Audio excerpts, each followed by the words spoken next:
2023.3 introduces performance improvements and several exciting new features in scheduling, event handlers, TMS web, and more. First, we'll start off with a scheduling improvement.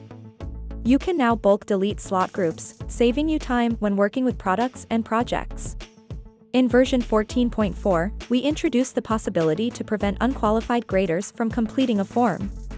Now, we've expanded this feature to consider conditional eligibility as well as regular eligibility. Moving on to the event handlers section, we've made some improvements to the HTTP request action. Previously, requests from Mint were authenticated by providing a SSL certificate to the client, which the client would then authenticate.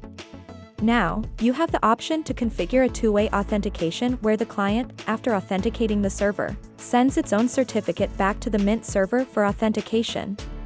Let's leave the desktop behind and review some of the exciting improvements to TMS web forms. First, we added anonymous forms to the portal, further expanding the forms page. To increase the amount of work you can do offline, we also added the option to submit ad hoc forms that were saved offline. Lastly, for TMS web forms, you can now choose to view two forms side by side. The last feature implemented in TMS web is a new page, Schedule.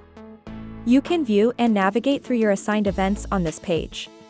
Lastly, in the Mint app, all-day events now have a special card at the top of each day, so you'll never miss them. For more information on the 2023.3 features, visit your Mint manual.